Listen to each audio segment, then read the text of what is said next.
Y esa es la forma de hacerlo, ¿ok? Ya ¿Listo? puedes compartir tu pantalla, Daniel. Listo. Bien. Entonces voy a empezar con un pequeño proemio, aparte de lo que trata específicamente con Picasso, que me parece a mí un poquito importante. Yo creo que para casi todas las cosas, y en especial para el arte, es fundamental la dimensión histórica. Pero, ¿qué quiere decir dimensión histórica? Se pueden tener como muchos sentidos para esa frase.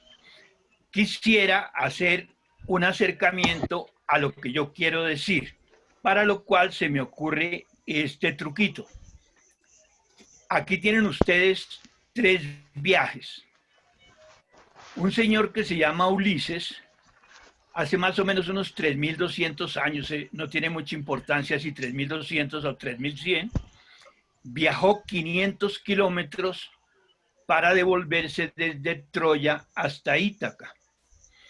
Al hacer ese viaje, para hacer ese viaje utilizó el cielo, que lo leían ellos, todos los navegantes de la época leían las estrellas para orientarse, y un conocimiento bastante bueno sobre las corrientes marinas, tanto del Bósforo como del mar Mediterráneo.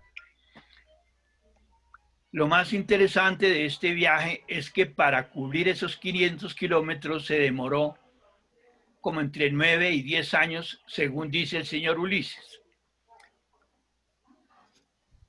En 1492, un señor que se llama Cristóbal Colón viaja desde Palos de Moguer hasta la isla Guaraní, más o menos unos 7.000 kilómetros.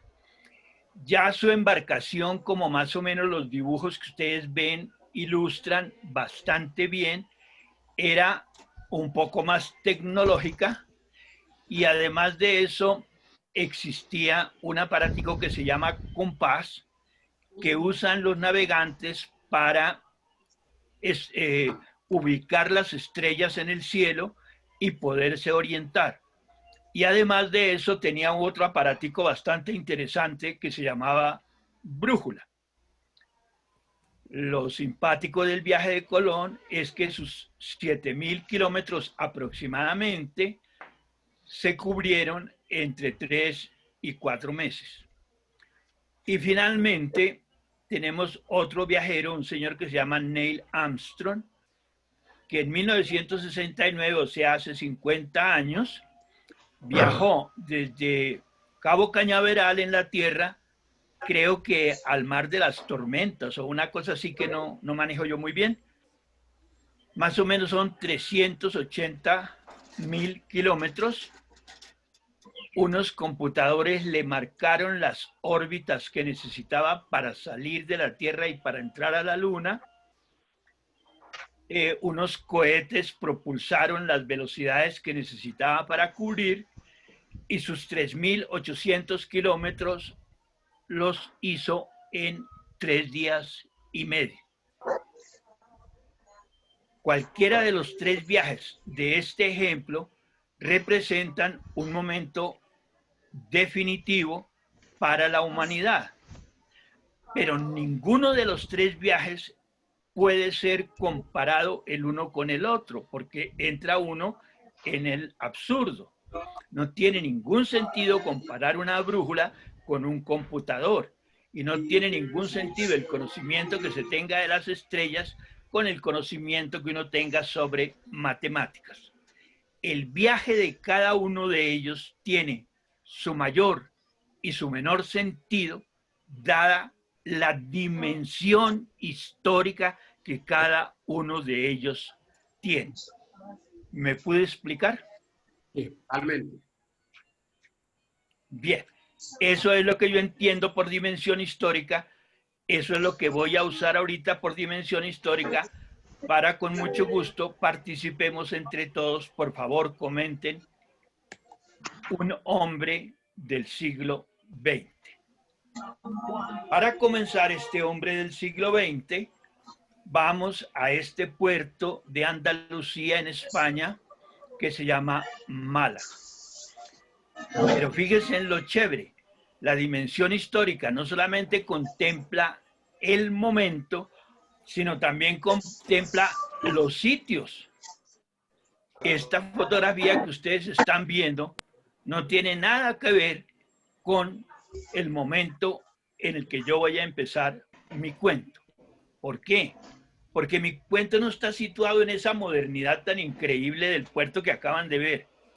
Mi cuento está situado, el comienzo de mi cuento está situado más o menos 140 años, o sea, finales del siglo XIX, 1890. Es una época agradable de la humanidad. Había una serie de problemas muy graves, pero estaban más o menos sofocados por unas conquistas inglesas, belgas, etcétera, etcétera. Había desaparecido un imperio brutal que se llamaba España y Europa más o menos gozaba de tranquilidad. Se conoce como la Belle Époque, pero se puede llamar de distintas formas. En España, de la cual tengo como primer sitio Barcelona, ustedes pueden ver que para la Belle Époque un señor Antonio Gaudí construía según esa ilustración que les pongo. Y era más o menos la universalidad de la arquitectura europea. Abajo pueden ver del arquitecto Montaner el Palacio de la Música de Barcelona. Allá en España llamaron este tiempo modernismo, una palabra que yo no sabía que existía, creo que es catalana, modernismo. Y en toda España hablaban de modernismo cuando en Inglaterra la reina Victoria hablaba de la Belle Époque. En París, en cambio, llamaron a este momento Art Nouveau. Y les puse 2 o 3 ejemplitos de cómo era la cotidianidad de ese Art Nouveau. Un objeto en cristal diseñado por René Lalique o un interior con escaleras diseñado por el belga Victor Horta. Víctor Horta trabajaba en París, pero era belga. Y en belga no llamaban a esto Art Nouveau, lo llamaban Young Stil. Perdónenme, no tengo ni la menor idea qué quiere decir Young Stil, pero pues por pura lógica supongo que es alemán y que quiere decir estilo joven. En Viena, esa misma época se llamaba Secesión. Me imagino que ustedes identifican a Gustavo Klimt y sus famosos cuadros súper rarísimos. Un gringo llamado, ¿cómo es? Charles Louis Tiffany, manda a su hijo a de Nueva York a París, y el hijo de Charles Louis Tiffany funda en París, junto con los otros, los elementos que en América se llamarán también Art Nouveau. Exactamente con este background, con esta dimensión histórica, empiezo entonces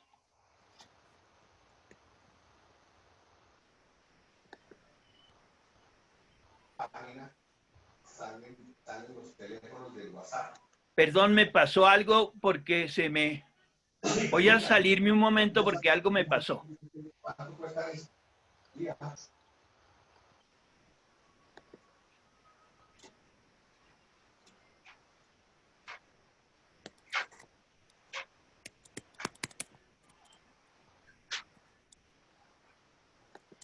Antes que Daniel siga, quiero felicitarte por ser tan buen alumno. ¿A quién? A ti, Daniel, aprendiste súper rápido a manejar el Zoom y las No, si estoy vuelto noche. Quiero aclararles que esta presentación la hizo Daniel solo, no usó mi ayuda. Te felicito, Daniel. Gracias, muy amable de tu parte. un señor que se llama Vuelve a- perdón, No, Martin perdón, Scorsese. perdón. Tienes que volver a compartir. Tengo que volver a compartir. Claro. Cosa tan complicada, Dios mío. Botón verde abajo, share Sí, screen, ya, compartir, perdóneme share un screen. momentico, perdóneme la vida. Yes, sir. ¿Ya entré? No, ¿Ya? No, señor. no. No.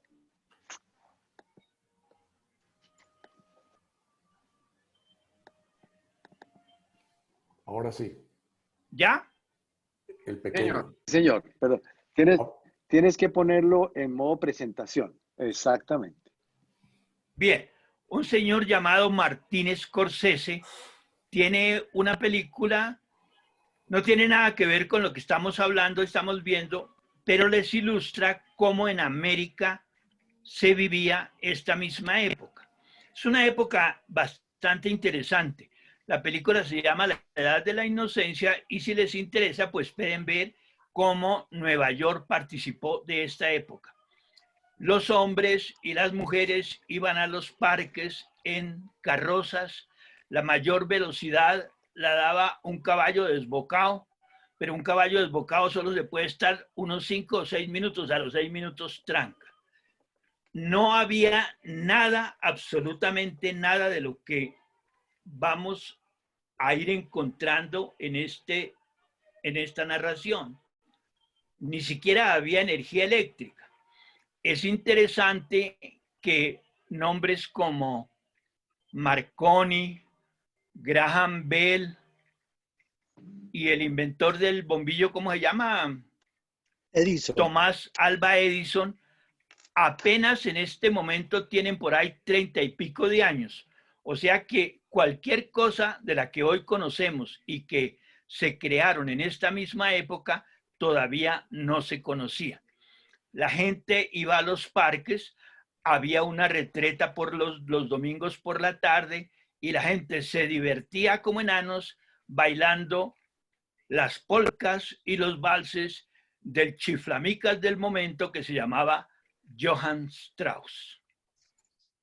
¿Me quedó claro el Art Nouveau? Sí. En ese momento nace Pablo Ruiz Picasso, 1881. Fíjense, eran otro mundo completamente diferente. Pablo Picasso es hijo de José Ruiz y de María Picasso. Un poquito más adelante les aclaro por qué quedó Picasso para toda la vida.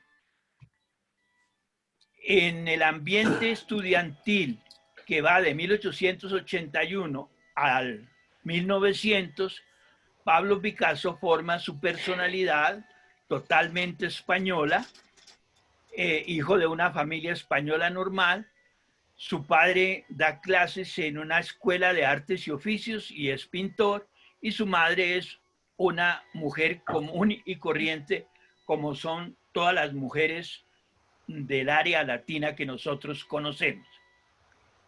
Estudia su primaria ahí en Málaga y para salir de la primera adolescencia, su familia se transporta a Barcelona. En Barcelona hace su bachillerato, lo mandan a Madrid para que estudie en la Real Academia de Artes de Madrid. San Fernando. No, San Fernando es otra cosita. Ajá. Y su padre le entrega sus pinceles, como si la vocación hubiera sido transmitido por Génesis, ¿no? Por ósmosis, perdón. No me pareció interesante mostrarles obra de Picasso en ese tiempo porque, pues sí, los impresionistas le habían interesado, no mucho, le interesaba, fundamentalmente le interesaba Cézanne y Toulouse-Lautrec, pero no creo que eso diga mucho. Pintaba a su hermana el día que hizo la primera comunión y pintaba a su tío y pintaba las florecitas que había, etcétera, etcétera, etcétera. Allí en ese pequeño proceso que sufre uno mientras hace bachillerato, conoce a dos personas, Jaime Sabartés y Carlos Casagemas. Ambos muchachos exactamente igual con él, y con ellos hace un trío que van a empezar a rondar por unos viajes un poquito tontos. Un ratico iban a Zipaquirá, otro ratico iban a Nemocón, etcétera, etcétera, etcétera. Sabartés se va a convertir en el personaje que nos da los datos que yo les estoy dando ahorita, y Carlos Casagemas es un muchacho muy oscuro que es como la uña y mugre de Picasso, de Luis Picasso. Y en ese grupito, junto con otros 2 o 3 barceloneses y alguno que otro malagueño, ustedes saben que Andalucía es Andalucía, ¿no? Y pues los andaluces son los andaluces. Ellos forman un grupito en el que les queda más fácil reconocer a Pablo Picasso que a Pablo Ruiz, porque había muchos españoles Pablo Ruizes y no había ningún español Pablo Picasso. Este grupito es el que creó el concepto que hoy llamamos Pablo Picasso. Se emocionan Casagemas y Picasso por hacer un viaje por Europa más o menos hacia el año 900, hacia el 1800, o sea, pasaron casi 20 años. Ya a los 19 años terminan instalándose en París. Para 1901, Casagemas y Picasso están viviendo la vida bohemia de París, que no me detengo en esa porque me imagino que ustedes todos conocen cómo es la bohemia, ¿no? El barrio latino, etcétera, etcétera. Picasso muestra un cierto sentido social muy fuerte y, como ustedes saben, terminará matriculándose en el Partido Comunista en Francia, pero un pocotote después. Por el momento simplemente es una persona inquieta desde el punto de vista juvenil y desde el punto de vista social. Por un juego simpático de expresión, más que porque tenga o no tenga dinero con qué comprar pinturas, usa mucho el azul para lo que los biógrafos llaman su primera época, la época azul. Entonces les quiero hacer unos ejemplitos de esta época en las que, reitero, no explico nada, simple y llanamente muestro lo que hacía Picasso cuando tenía 19 o 20 años, 22, 23, porque alcanzan a pasar 3 añitos, y si ustedes quieren comentar alguna cosa o si les interesa algo de lo que veamos, bien pueden hablar. Yo tengo una pregunta. ¿Los biógrafos siguen marcando las épocas de Picasso por colores o solamente No. por azul? No. ¿Quién está hablando? Perdón. Guillermo. Guillermo, no. Azul y rosa son solo las 2 primeras. Ok, perfecto. Después de eso hay una negra, que no voy a tocarla yo, ya verán por qué. Y las siguientes se llaman de distinta manera, ya lo veremos. ¿Te respondí? Sí, señor, muchas gracias. Estamos en la época azul. Como ustedes ven, predomina el azul y obviamente hay algo como de tristeza, como de pobreza, etcétera, etcétera.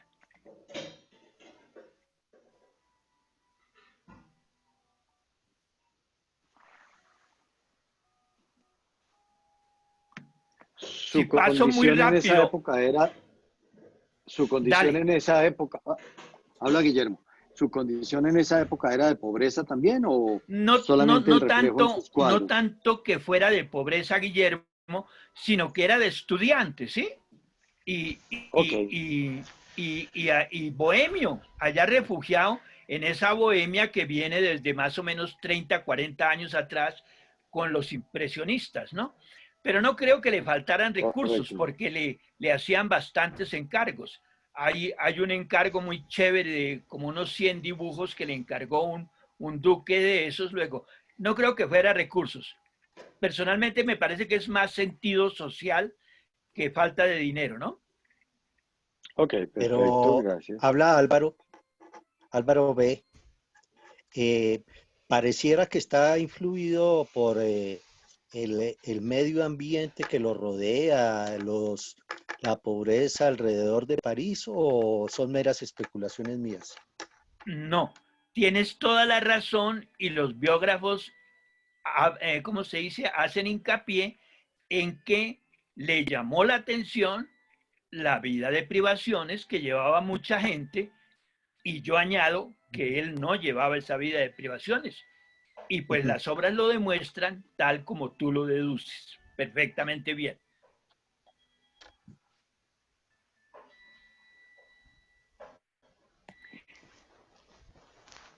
En el 3 años después, en el 4 o 5, su amigo Carlos Casagemas se suicida. Yo me imagino que esta vida bohemia en París da para todas estas cosas, ¿no?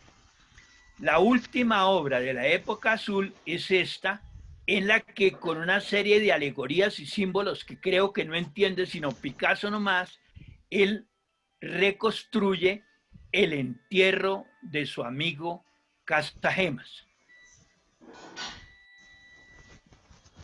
Oye, Y entonces, Daniel, Álvaro Guerra, una pregunta.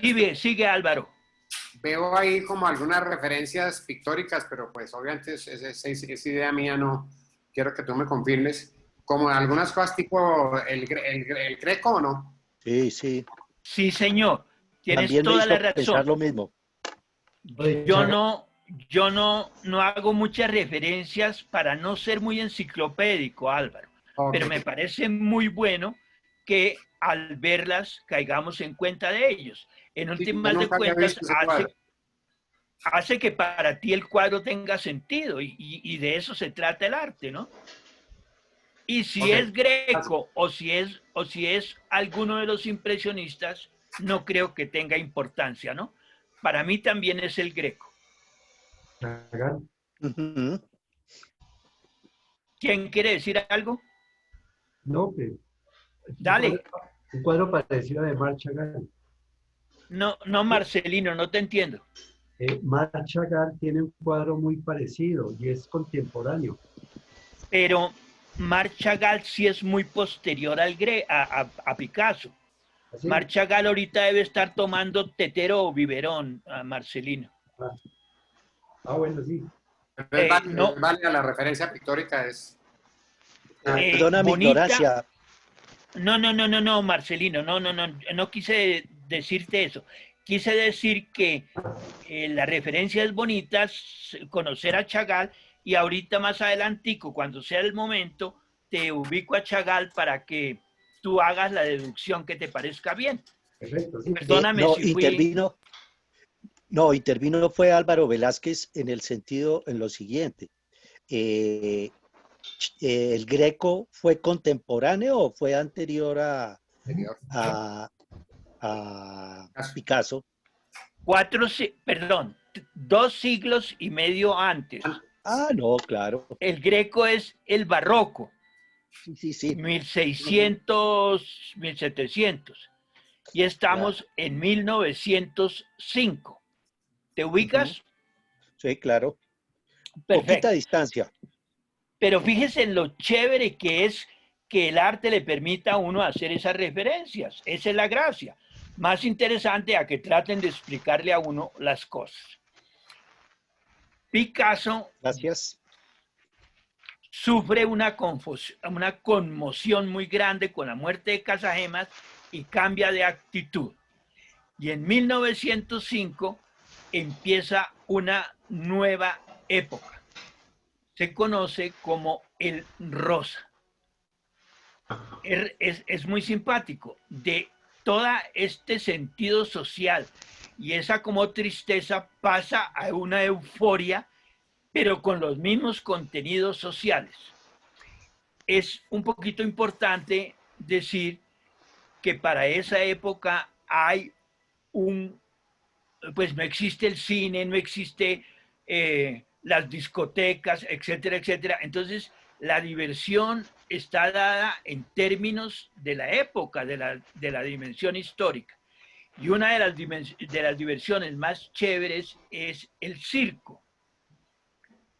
Pero el circo de 1905 se juega con una obra literaria muy bella, una pantomima literaria que se llama La Comedia del Arte. Es posible que ustedes no conozcan el título, pero sí conocen a los tres personajes protagonistas de La Comedia del Arte. Un payaso que tiene que hacer reír, aunque esté muriéndose de la tristeza, una esposa que le juega y le pone los cuernos al payaso con un vivaracho un poquitico picaresco que se llama Arlequín. Payaso, Colombina y Arlequín se vuelven los temas de el periodo rosa de Picasso. Y como detalle autobiográfico interesante está que él se autorretrata en el Arlequín, obviamente.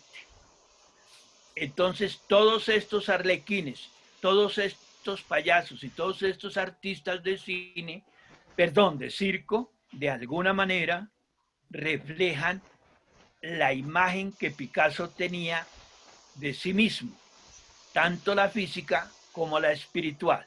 Digo eso porque me parece interesante, pero mucho más interesante, reitero, que ustedes saquen sus comentarios al ver las obras.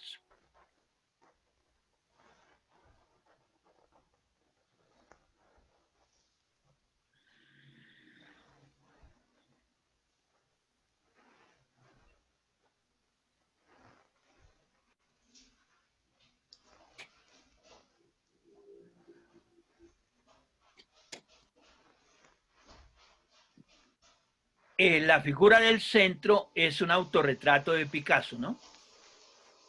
Él se veía así. El Arlequín. La del Arlequín. El Arlequín del centro, sí. Rodeado de todos los artistas del circo. Me da la sensación que le fascinaba, pero eso es muy mío. Es que a mí también me chifla el circo, me parece tan glorioso el circo. Bien. Pero también parece que tiene una tendencia alta a pintar figuras alargadas, ¿cierto? Como espigadas. Corresponde a la corriente del momento pictórico. Se llama el expresionismo y coincide con las narraciones literarias, que también son expresionistas, y con la aparición de una vaina espectacular que se va a llamar el cinematógrafo, que también es expresionista y en esos mismos tonos un poco pastel y opacos. ¿Quién habló? Guillermo. Álvaro Velázquez. No, Listo. Álvaro Velázquez. Álvaro, ok. Listo, Álvaro. Ok, gracias. La anotación me parece buenísima, Álvaro, pero buenísima. En este momento sucede una cosa interesante. Primero, piensen que ya pasaron 20 y pico de años, ¿no? Entonces ya el Art Nouveau y la Belle Époque pasaron de moda con bastante fuerza.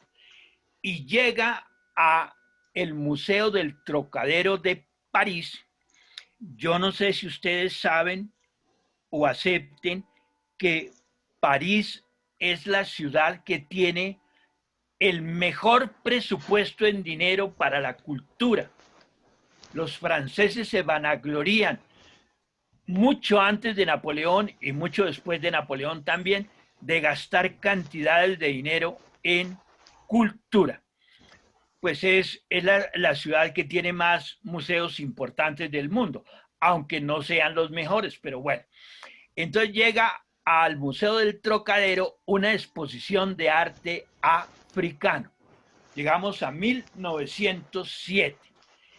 Y estos muchachos, Sabartés, Picasso y un montón que había ahí, George Braque, Jean Gris, el surrealista, el que va a ser surrealista, ¿cómo se llama? Salvador Dalí, uno que va a ser cinematografista que se llama Buñuel, otro que va a ser poeta que se llama André Breton. todo este grupo de tipos queda transido con el arte africano. Hay una fuerza sin tener en cuenta la realidad para nada, o posiblemente teniendo mucho más en cuenta la realidad que lo que el arte la había tenido hasta este momento. Uno no sabe si estas negras son imaginarias, inventadas o reales. Para nosotros es bastante fácil la relación, puesto que nuestras negras cartageneras tienen mucho de esto, ¿no? Pueden ustedes deleitarse viendo el espíritu, la luz, el color y la fuerza que el arte africano le ofreció a estos muchachos de 20, 25, 26, 30 años. No existía para ellos la posibilidad de que una cosa tan exagerada fuera arte. Hasta este momento el romanticismo y el clasicismo nos había acostumbrado a ver todas las cosas en un sentido, en una lógica, en una geometría, en una matemática. Y llegan estos africanos que no tenían nada que ver con el desarrollo europeo y les demuestran que no hay un sentido, hay muchos sentidos.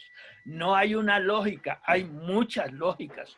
No hay una geometría, hay muchas geometrías, etcétera, etcétera. Daniel, una pregunta. Dale. Es Guillermo. Veo que la intensidad de los colores cambió sustancialmente.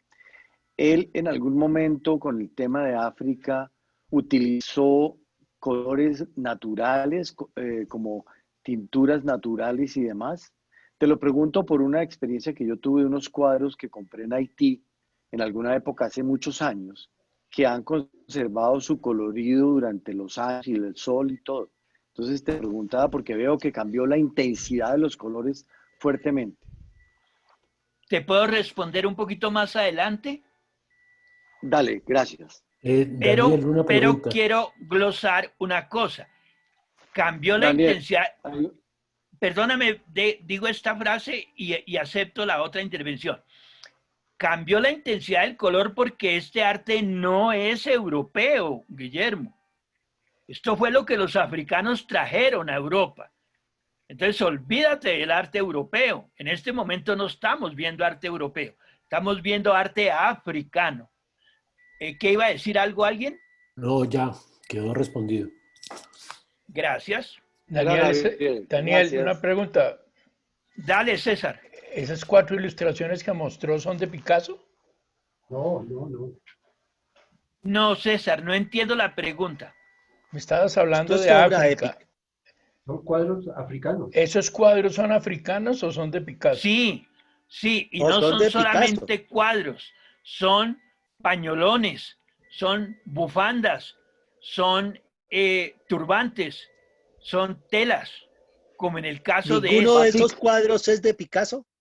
Todos. ninguno es de Picasso. Repito porque no me entendieron ahora nada. sí. Esto no Porque es Picasso. bueno, ahora sí. Esto es África. Esto Arte no africano. es Picasso. Esto es África. Inclusive los Esto cuadros es están África. firmados. Ok. Claro. Pumba. Ok. Acumba. Ok. Sí, Muy ya. bonito. A propósito, muy bonitos. Buenísimo el equívoco, pero buenísimo. No, esto Ok. es África. Y noten ustedes la fuerza de la línea y la fuerza de la forma, la velocidad, el ritmo. Es otra cosa completamente distinto a esa bella época que acabamos de pasar. Miren esta Una interpelación. Miren esta síntesis del femenino, solo con color negro, no más. Y hace una síntesis. Sí, dale. Una pregunta. Para esa época, ¿había un representante del arte africano en especial en París? Esa ¿O pregunta me la he hecho yo porque no lo sé. El Congo, perdón, los belgas habían bajado al Congo y se habían apoderado del Congo, y así varios países de Europa, ¿sí?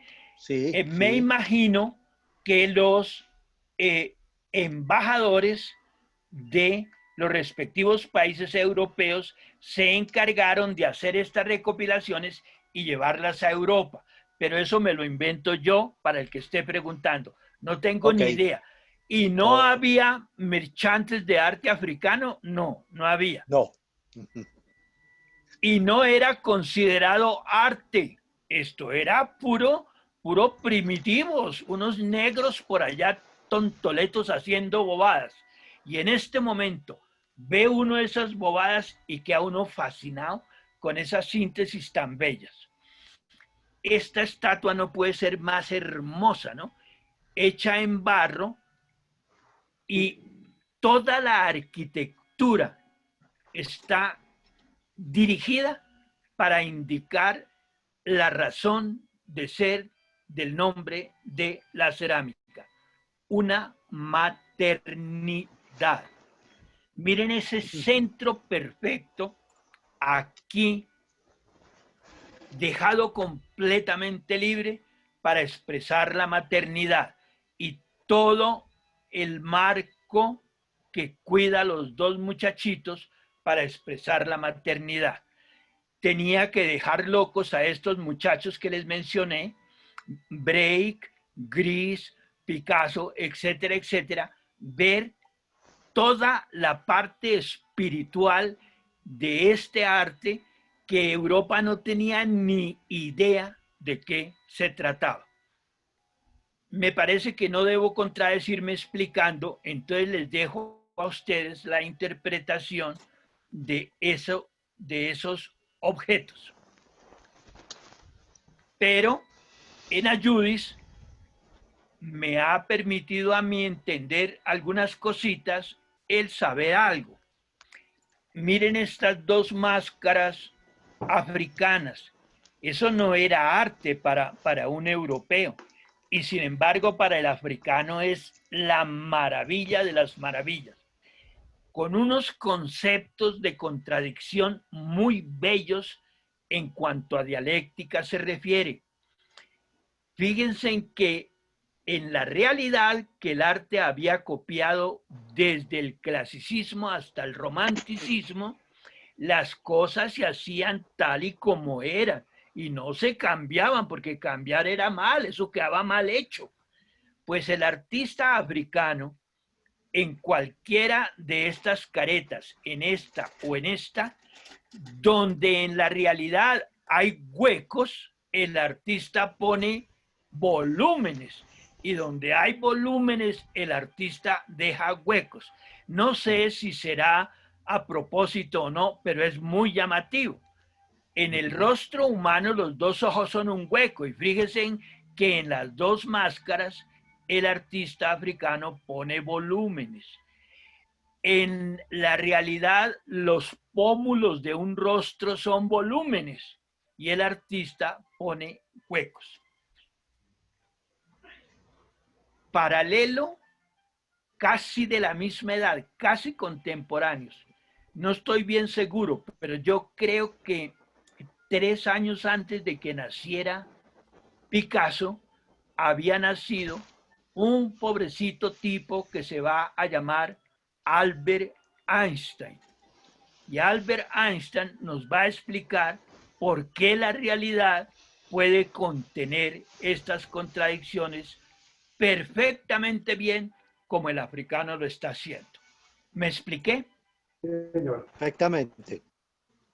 Junto con el arte africano, Picasso había tenido cierta admiración por el pintor postimpresionista Paul Cézanne. Aquí tienen un cuadro de Paul Cézanne que se llama Las Bañistas. Paul Cézanne no conocía el arte africano, y no notan ustedes que la geometría, la forma de los cuerpos, etcétera, etcétera, en Las Bañistas de Cézanne, de pronto como que lo remontan a las obras africanas que nosotros vimos. Pues podría ser que conociera el arte africano o podría ser que el artista tiene intuiciones superiores a la lógica y a la razón. Cualquiera de las dos vainas es valedera.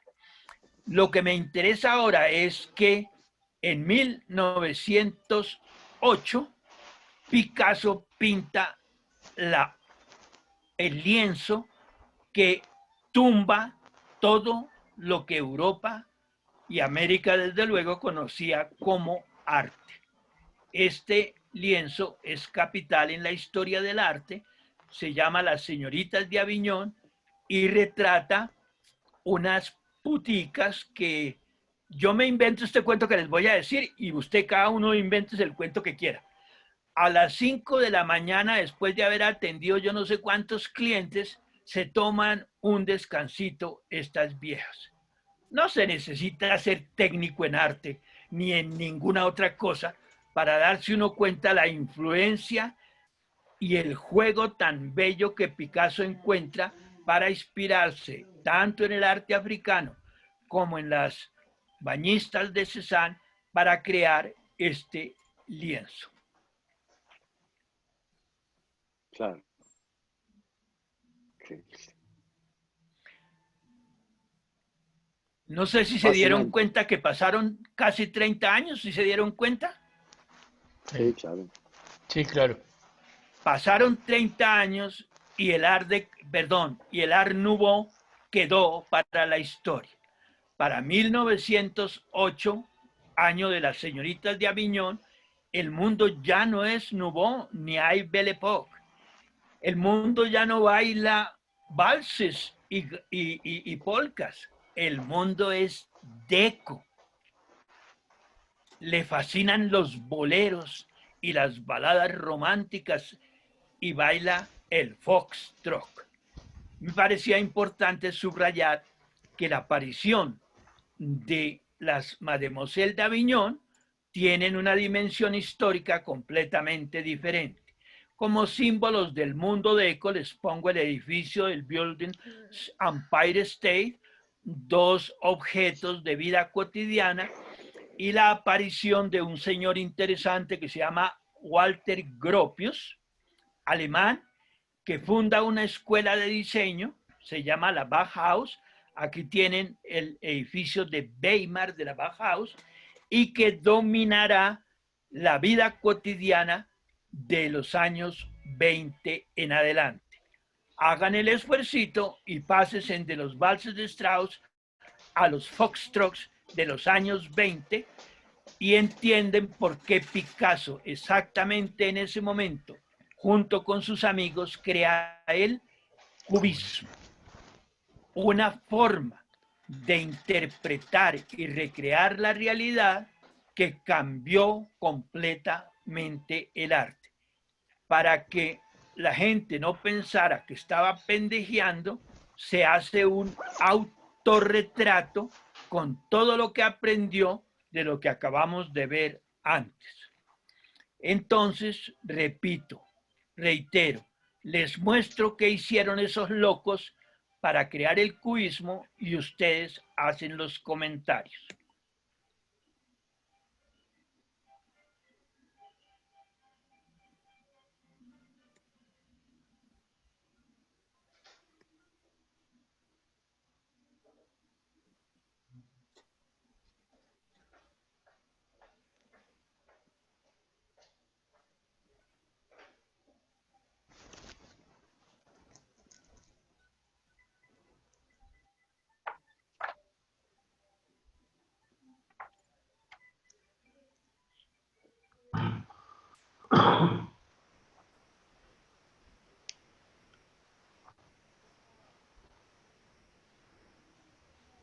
¿Algún comentario?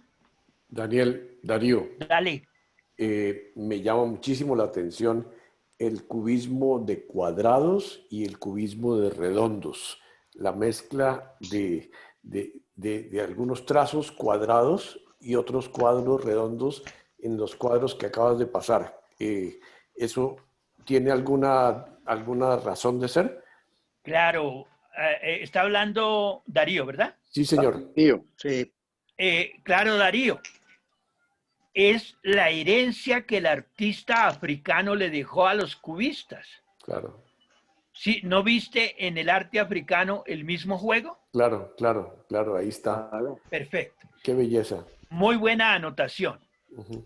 Me llama la atención una cosita que aparece en este instante. Estos tres últimos cuadros son collage. Creo que la palabra es francesa, yo no estoy seguro. Correcto. Quiere decir Sí, mezcolanza, ¿no es francesa. cierto? Sí. Sí, Sí. mezcolanza. En la emoción de esta creatividad y de esta reinterpretación de la realidad y de estas realidades nuevas, el artista añade al óleo, a las cosas en óleo, añade objetos, como por ejemplo este lazo que circunda el cuadro, el poco de mimbre que le incrustó ahí al lienzo, pero más lindo que todo, una palabra que de pronto brinca sobre eso, que no puede ser una, pueden ser muchísimas, ¿o no? Collage. Daniel, collage de francés es pegar, es pegar algo. No es mezclar. Pero en No, el sentido... no. Collé es pegar. Coller Es pegar. en francés es pegar.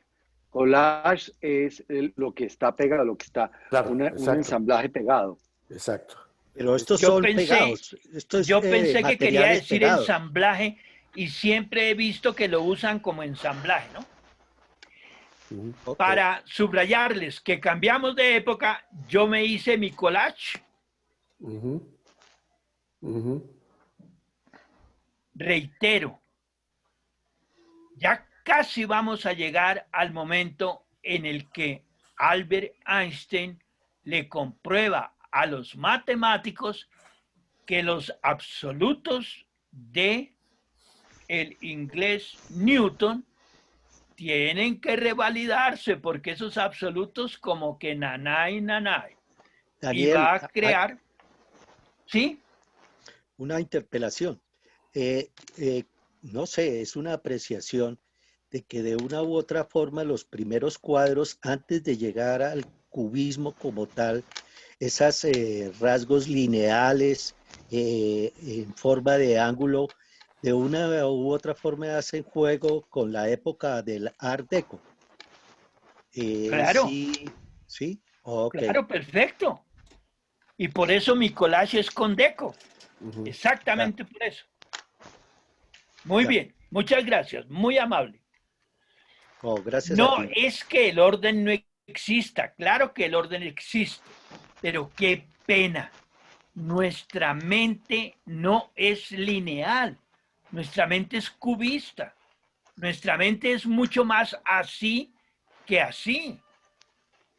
Sin embargo, es muy importante caer en cuenta de que el cosmos está totalmente ordenado. Lo contrario de la palabra cosmos es caos. Entonces no vayamos a confundir caos con desorden. No. Lo que pasa, y nos lo va a comprobar Einstein, es que puede haber muchas formas de orden. Así pasaron los primeros 40 años de Pablo Picasso y llegamos a un momento muy crucial. Mundialmente se va a producir un estado muy aburrido de zozobra y de inquietud, y todo se va a ver trancado. Entre 2016 y el 25, Picasso se recluye, ya tiene platica, se va para la Costa Azul y allá se dedica a pintar porque la vida fuera de las casas lindas que él tiene estaba muy complicado. Me imagino que ustedes se ubican bien ahí, la Primera Guerra Mundial, claro, y la desazón económica del mundo. Entonces Picasso entra en un periodo que se conoce como el periodo clásico. una serie de pinturas que demuestran que el tipo como dibujante era un genio, pero todo lo otro lo hizo no porque no supiera dibujar, sino porque se le daba la gana hacerlo. Reitero, les muestro unas 4 o 5 obras del periodo clásico, del 16 al 25, y ustedes pueden hacer los comentarios. El Arlequín. Dale, Gabriel, ¿qué ibas a decir? No, los arlequines otra vez. Los arlequines vuelven a jugar. Ajá, y son Sí, autorretratos, ¿no? Ah, sí. Madre. Sí, este es autorretrato. Ah, se me olvidó decirles una cosa bonita. Usted es Botero. No, el que copió fue Botero. Este es Paul.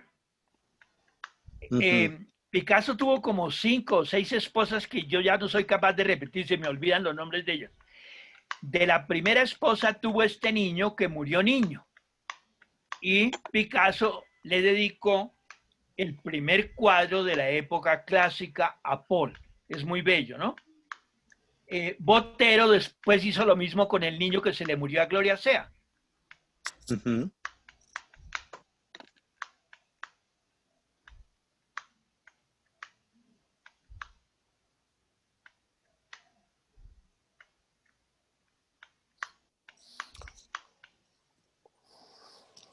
En este instante se abre pues todo el mundo para Picasso y no se va a componer la historia, todo lo contrario, se va a complicar, va a venir la Segunda Guerra Mundial.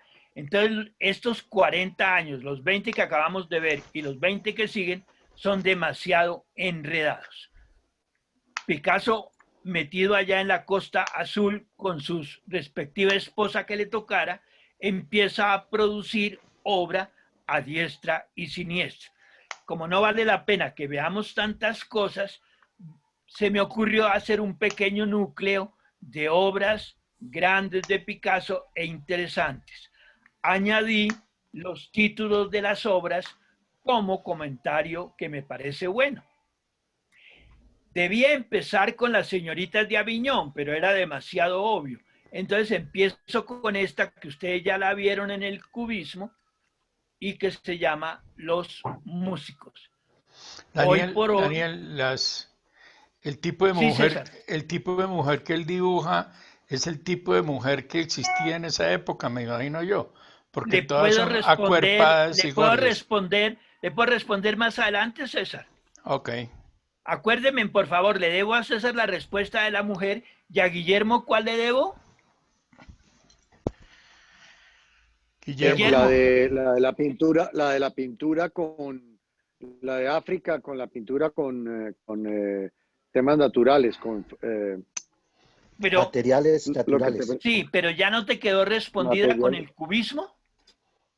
Sí, claro, no, ese ya me quedó respondida porque, pero yo solamente preguntaba era si él había, obviamente con el cubismo sí en el estilo, pero la pregunta también iba hacia si los materiales que él utilizó en algún momento tenían también que ver con este tema de usar materiales naturales, ¿no? No. Entonces la respuesta a eso es no, okay, en mi humilde opinión. Okay, perfecto. Pero tú lo puedes deducir cuando le responda a César, también puedes deducir un poquitico alguna respuesta para esa pregunta, ¿sí? ¿Y todos estos son óleos o son en qué técnica? Cuando haya una cosa distinta al óleo, yo digo, por el momento, óleo.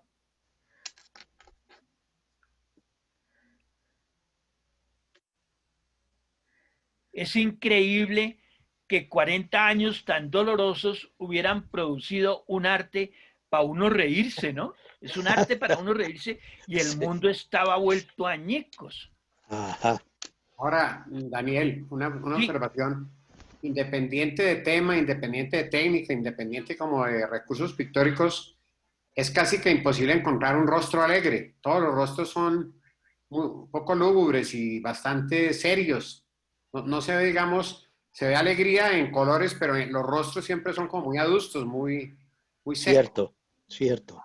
Pero yo no estaría muy de acuerdo, pero bueno, esa niña que están viendo ahí, esa mujer de Argel, ¿le parece adusta o le parece alegre? No, es que por eso cuando la vi toqué el tema, porque todo lo anterior que había visto era muy serio, muy en el rostro, ¿no? Si bien es cierto Entonces que... fue que me equivoqué en la escogencia, Álvaro. Pero ahorita podemos complementar tu inquietud, que está muy buena. Ok. No estoy de acuerdo con la sugerencia, no con la inquietud de Álvaro, que está muy buena, sino con la sugerencia que hace sobre la tristeza. Lo que es una forma de realidad que me parece interesante. Por ejemplo, miren, vivía en este momento en un pueblito de la costa azul que se llama Antibes. Madrugaba a caminar por la playa muy temprano y veía a los pescadores echar sus redes. Inspirado en eso, construye este óleo que se intitula Pescadores Nocturnos de Antibes.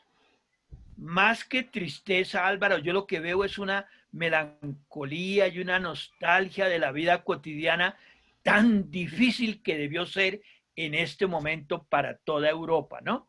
Correcto, perfecta. No sé si Okay. complementa más que contradecir, Álvaro, ¿no? Sí, no, yo creo que matiza y el sentimiento sea mucho más de nostalgia que de tristeza. Oye, a mí este cuadro me parece tan bello, pero no quiere decir que el tipo es ajeno, pues, qué carajo. El tipo sabía exactamente lo que estaba sucediendo y exactamente de esa época es el famosísimo cuadro. Tiene como 9 o 11 metros por 3 metros de altura, ocupa toda una pared. No voy a explicar nada porque ustedes en YouTube pueden encontrar 20.000 explicaciones de esta vaina y esas explicaciones a mí me caen regordas, me caen chimbísimas. Me fascina mucho más mirar el cuadro. Este cuadro no es al óleo, es en grisalla. Grisalla para los pintores es el juego que el pintor hace con el color negro, aguándolo y diluyéndolo para crear posibilidades de sombra cuando eche el color encima. Entonces, en un área inmensamente grande, con una mano de símbolos brutales sobre la Segunda Guerra y la Guerra Civil Española, Picasso pinta esta vaina y no tengo bien cómo diablos el Guernica llegó a Nueva York, pero se quedó en Nueva York porque Picasso no quiso, mientras el dictador español, ¿cómo se llama? Franco. Mientras Franco estuviera en España, él no dejaría que el Guernica volviera a Madrid. Entonces, los gringos tuvieron el Guernica hasta que se murió Franco, y cuando se murió Franco, le hicieron un solemne museo espectacular, que fue donde yo lo vi. Créanme, no vale la pena explicarse, hay es que verlo porque es monumentalmente chévere. Y además no fue el único que hizo sobre el tema, hizo cantidades de lienzos. Este sí es óleo. Me parece que es sobre algún detalle del problema en Corea, pero no estoy muy seguro. E igualmente sobre la paz. 40 años muy difíciles, pero en 5 óleos los pasamos de un solo totazo. Aclaro que esto está tramposo. Este cuadro no conseguí sino la foto en blanco y negro, pero el cuadro es a color y es muy, muy lindo. La paz llegó a la mitad del siglo XX. Oye, Daniel, me impresiona si el tipo era tan inteligente para en 2 etapas trabajar tan distinto. Es que esa es una berraquera lo que hace el hombre, ¿no? Porque él pasó por todo. Perdóneme, el penúltimo que habló, ¿quién era? Gabriel.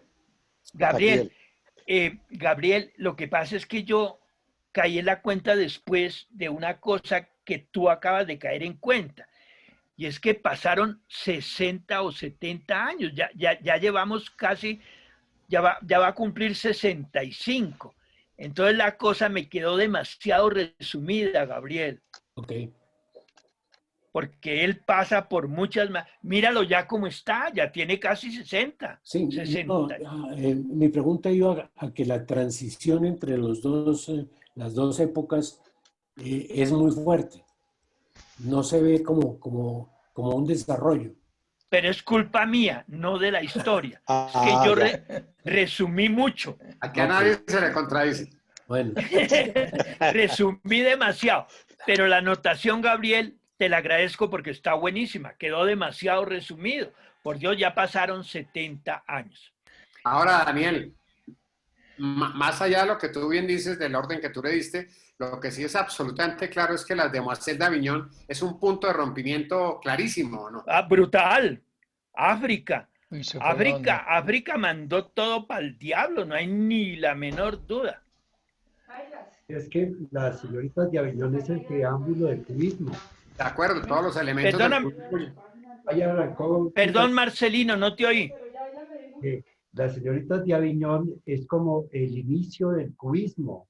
Son los pasos iniciales para arrancar con el cubismo de Picasso. Perfecto.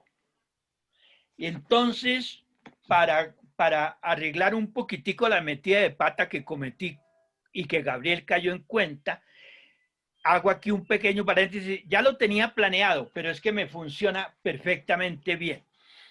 Para los años 50 debieron casarse, calculo yo, Úrsula Iguarán y José Arcadio Buendía.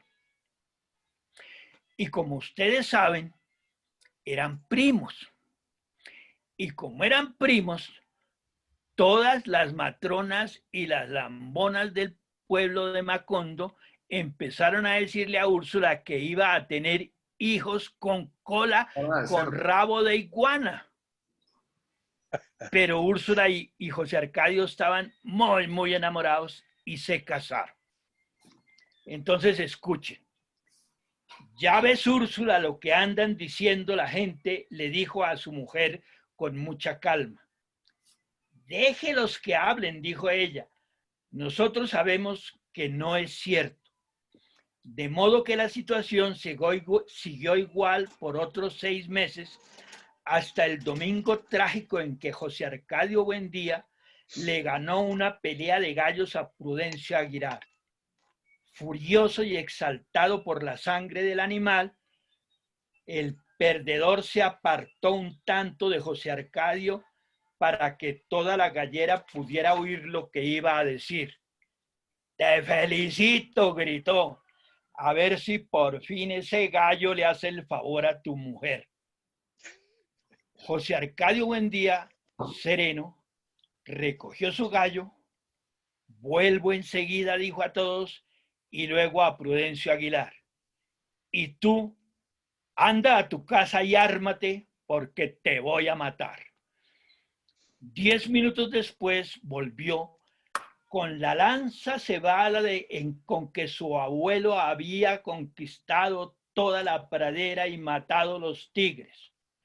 En la puerta de la gallera, donde se había concentrado medio pueblo, Prudencio Aguilar lo esperaba. No tuvo tiempo de defenderse.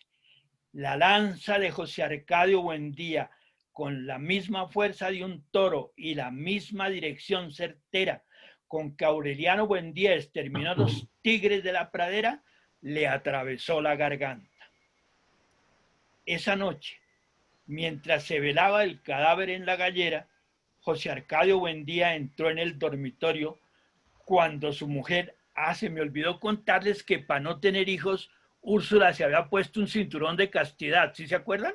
Bueno, entonces Úrsula se estaba poniendo el cinturoncito de castidad. Y por eso era que el pobre José Arcadio, nada de nada.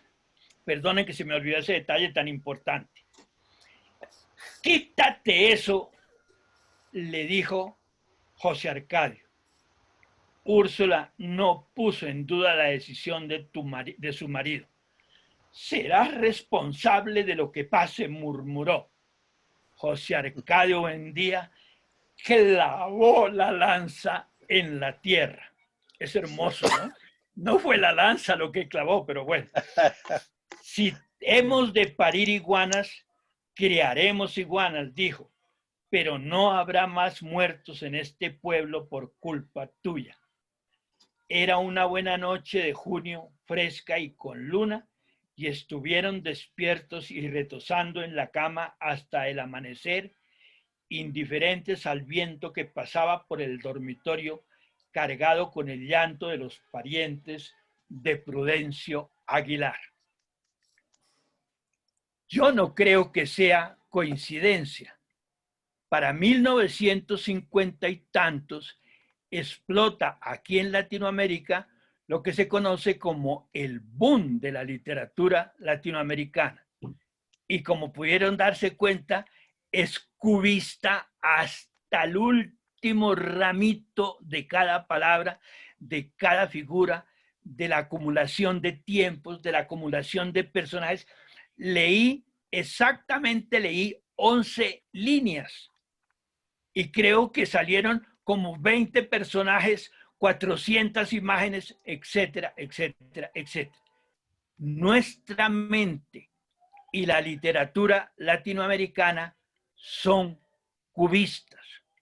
Tiene toda la razón Gabriel cuando dice, miércoles, qué proceso tan rápido. No, no fue rápido, fue muchísimo más elaborado de lo que nos imaginamos. Como sería demasiado largo seguir a Picasso, se me ocurrió entonces hacer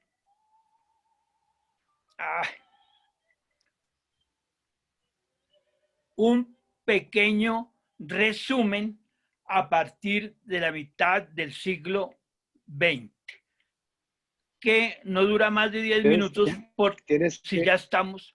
Ponlo en modo presentación, por favor. Ya voy, pero es que acuérdense que yo soy medio bruto, ¿no? Genio lento.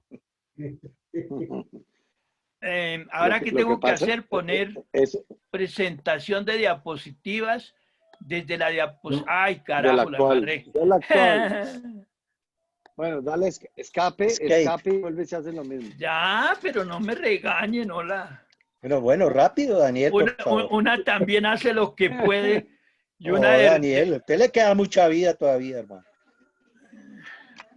No sé qué pasó, esto sí fue la desgracia, pero bueno. Volver a compartir. Escape. Fresco, Daniel, ahí vas. Escape. ¿Quieres que no se devuelve mi computador? ¿Compartir otra vez? Espera que está pensando el computador. No, pero es que mi computador se quedó ya. Está ahora pensando. Sí. No, el computador no piensa, el imbécil soy yo. No te autoflageles, por favor. Es que me angustia demorarme y me falta un poquitico de cosas que no quiero que perdamos. Listo, entonces ahora sí, mundo, no te preocupes. Compartir pantalla, aquí, presentación de diapositivas desde 71. ¿Ya entró? Ya. Presentación. Listo. Ya. Perfecto. Eso. Entonces, Gabriel, se me olvidó, y eso corrobora tu duda, que paralelo a toda esta carreta había nacido otro montón de cosas. Había nacido un señor que se llamaba, ya estaba madurito, Freud. Y Freud da origen, junto con la palabra francesa naïf, que me parece tan linda y quiere decir primitivismo, da origen a unas corrientes artísticas muy bellas. El primitivismo, por un lado, o los naïf, y por otro lado, los surrealistas. Y fuera de eso, el juego mental que Picasso y sus amigotes promovieron, para los años 50 ha madurado. Todos los profesores de la Bauhaus que empezaron con el cubismo se van hacia el arte abstracto. O sea que me comí como unos 4 capítulos y tú lo percibiste perfectamente bien. Como si eso fuera poco, para los años 50 ya se ha acabado el Art Deco, ya nadie baila foxtrots. Por Dios, para los años 50 el mundo es rock, ¿o no? Sí. Y paralelo al rock, el soul, bueno, antecitos sí. el jazz si quieren, todo lo que Sí. quieran, pero más que todo, el mundo se nos va a volver hippie. Los últimos 22, 23 años de vida de Picasso alcanzó a disfrutar de lo que hoy conocemos como el mundo hippie. Existe una obra de teatro muy linda, que es la de este afiche que están viendo ahí, se llama Hair. Es una burla sobre el pelo largo de los años 60, 70. Y hay versión cinematográfica que de pronto alguno de ustedes conoce, de el británico Alan Palmer. No me aguanté la tentación de hacer la comparación entre aquel inicio bellísimo de la edad de inocencia y la cultura hippie. Es decir... Qué maravilla. Dale. Dale. Una pregunta apenas fuera. Dale. No, Nada que ver. Una pregunta de logística, Dani. Cuando es que veo que te faltan como unos 50 slides, te iba a proponer que veamos hasta donde tú consideres y hacemos una segunda sesión de este fabuloso y fascinante tema. Me ha parecido fenomenal. Lo has hecho muy bien, Gracias. muy amena. Fue con mucho cariño y con mucho entusiasmo, sí, pero no, voy a terminar ya. No, vas a ver que sí pega, Guillermo. Pero no es emberraque. Listo, dale. Entonces, sí, no, tranquilo, Daniel. Tranquilo, Daniel. Tenemos... no me emberraqué, entendí perfecta la duda de este, pero no es necesario. Puedo terminar en más o menos 10, 15 minutos. Perfecto. No pude vencer la tentación de demostrarles a ustedes que cuando Picasso nació el mundo era de una manera y cuando Picasso va a morir el mundo va a ser de otra manera completamente distinta. Y una cosa lógica clarísima, en todo siglo hay 3 generaciones, porque es que aquí faltan los de la mitad, claro. La edad de nuestros abuelos, la edad de nuestros papás, la edad de nosotros mismos. Los que suspiraban por el vals, los que suspiraban con los boleros y los que suspiramos con el rock. Absolutamente espléndido, ¿sí o no? Correcto. Y se repite todo siempre. Estos suspiraban por el vals y detestaban el foxtrot. Estos suspiraban por el bolero y detestan el rock. Nosotros amamos el rock y detestamos ¿cómo se llama? Me devuelvo a 1950 y les redondeo a Picasso. El reggaetón, sí señor. Me imaginé que ya todo el mundo había caído en cuenta. Y les resumo esa maravilla que es Pablo Picasso con 4 capitulitos chiquitos. 1, manchas. Yo siempre me pregunto por qué le funciona a Picasso todo. Es tan glorioso como manipula todas las cosas para que le funcionen. Miren esta vaina. Reitero, muestro y ustedes comentan.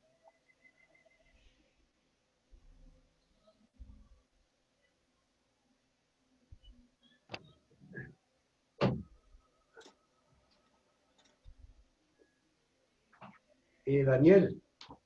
Dale. Les muestro uno. ¿Cómo? Sí, está mostrando a Marcelino uno. Muestro otro de Picasso. Cállese, Marcelino, un ¿Esto momentico. de qué época es de Picasso? Esto es un momentico, Marcelino. 59. ¿Esto es de qué año? 59. Un momentico. No, esto no es del 59. Daniel. Ya voy a atenderlos. No, Listo. No molesten a Dani, por favor. Bueno, ahora sí, en orden. Marcelino, regálame otro capitulito y estoy contigo en lo que dijiste. Tranquilo. Las manchitas que vieron fueron hechas en hojitas sueltas en distintos momentos de la vida de Picasso y era simpático porque repetía muchas veces. Entonces parece ser que uno puede conseguir varias colecciones de esa corrida en manchas. Me imagino que el que dijo que era del 59 es porque pudo haber visto algunas pintadas en el 59. Pero como va a suceder ahorita, más adelante, Picasso hacía esto cuando se sentaba a tomar un café, cuando le daba la gana de rascarse, etcétera, etcétera. ¿Me quedó alguno de los comentarios por fuera? No. No. Daniel, un pequeño apunte, a ver si hace lógica. Viendo esta es la parte de manchas, pero de la tauromaquia, no me puedo olvidar con unas referencias como pictóricas a las cuevas de Lascaux. ¿Sí me ubicas? Increíble. A mí no se me ha ocurrido, pero está increíble, sí, ¿no? Increíble. Sí. Buenísimo. Entonces, maté un Daniel, tema. una pregunta. Sí, dale. Yo tengo entendido que Picasso fue muy prolífico. Muchas obras hizo. ¿Cuál fue la época más prolífera y de la cual él se expresó mucho más?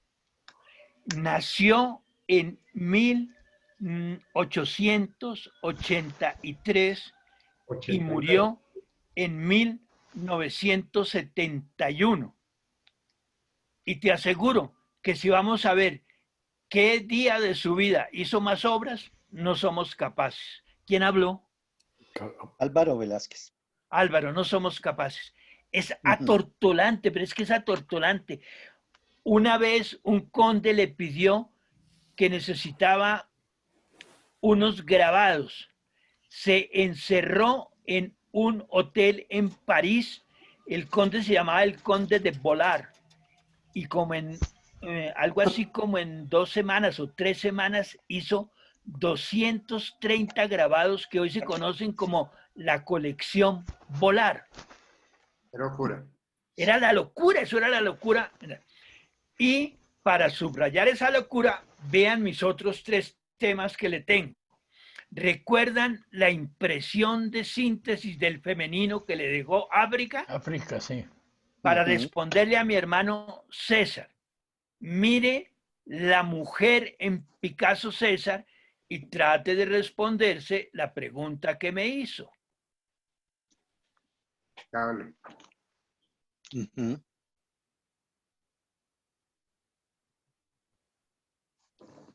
Esto es muy parecido a la maternidad que vimos en... Claro. Su postura es la misma, eso sí, el cierto. Femenino, pero no se quedó ahí. Miren lo que sigue.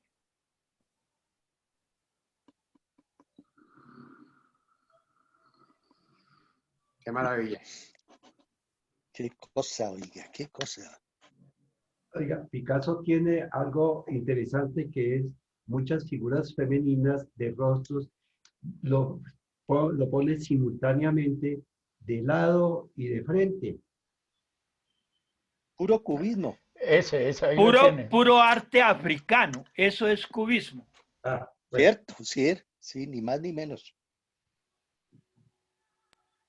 Mira. Pero el rostro femenino es siempre, ¿cómo decirlo?, de facción muy clara, muy definida. Como en este caso, por ejemplo. No. Cachetón. Digo, es como un rostro español. Quería decir que es más de una quijada un poquito grande y no sé, me impresiona eso. Buenísimo. César Torres, ¿respondí su pregunta? Sí, muchas gracias. ¿Pero verdad? ¿O quedó ahorita todavía? Pues mi ignorancia es demasiado grande, entonces yo me imagino lo que yo me imagino. Es que así es, Por eso, Nadie, por eso. nadie es demasiado grande e ignorante, César. Todos somos demasiado grande e ignorantes. Eso lo dijo Einstein. La frase de Einstein es hermosísima. Solamente los medianamente sabios, que equivale a decir medianamente ignorantes, tienen certezas y las defienden. ¿Utilizó modelos? Sí, claro, ahí están todas las esposas. Lo que pasa es que yo me brinqué eso. Okay. Esta penúltima sección es por cortesía de Marcelino Ramírez. Gracias, Marcelino. ¿Le gustó, Marcelino? Perfecto, es que tengo ese almanaque. No digas eso, tienes la colección. No, Marcelino. Buenísimo lo que me dijiste. Vas a ver por qué buenísimo. Es que, mira, cuando yo empecé a estudiar arte, tirar era pecado. Entonces todo lo que tuviera que ver con erotismo era pecado. Para yo poder dar mi clase de Picasso, tenía que escoger el almanaque de Marcelino para mostrar los dibujos de Picasso. Una vaina impresionante, impresionante cómo le funciona la línea, cómo la puede distorsionar, etcétera, etcétera. Pero esa no es la parte más chévere de los dibujos de Picasso. La parte más chévere está, y no lo hice a propósito, yo escogí estos 10 o 8 dibujos que van a ver al rompe y me doy cuenta de que hoy importa un comino lo que tanto me preocupó en mis otras clases sobre Picasso. Para sus dibujos, Picasso volvió a escoger un símbolo para su autorretrato, el Minotauro griego, que simboliza la potencia masculina sexual, como ustedes sabían, ¿sí? Y otra vez lo mismo, en servilletas, en hojitas, en rótulos que encontraba sentado en un restaurante, andando en una buceta, en cantidades de partes, Picasso debió dejar cientos de dibujos de lo que era para él la línea. Les muestro unos llenos de erotismo y en los cuales el centro, más o menos lo logré, es el Minotauro. O sea que el almanaque de Marcelino quedó guardadito en el cuarto de Marcelino.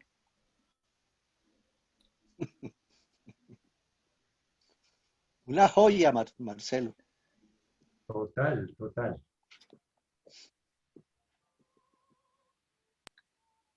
Ahí está. Y hoy en día estos dibujos son normalitos, nadie se escandaliza, nadie se molesta. Me parece tan bello eso. En mi tiempo había que esconderlos.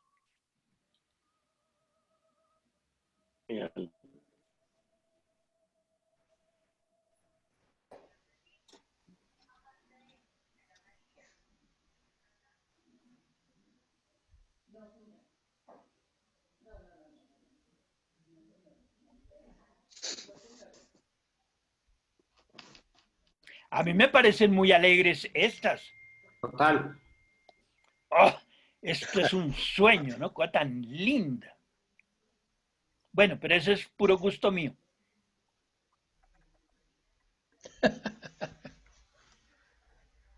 Y esto era lo que hacían las servilletas. Exacto. Sí, sí. Miren este. Oh, esto es del otro mundo.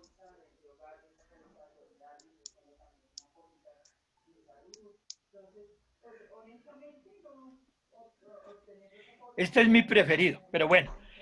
Para terminar, entonces, un resumen de todo lo que Picasso hizo cuando le dio por hacer esculturas. Pero hizo esculturas toda su vida. Esta que están viendo es del puro comienzo de la época rosa, ¿no?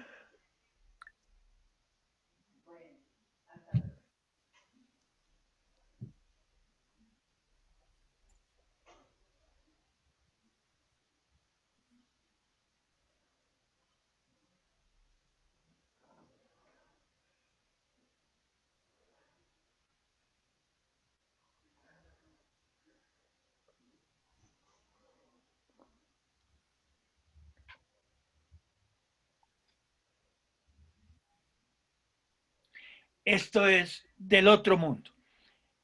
Como ustedes saben, al arte abstracto le siguió una corriente sobre la vida de las cosas populares iniciada por Marcel Duchamp en Francia y a la que le sacó jugo un gringo que se llama Andy Warhol.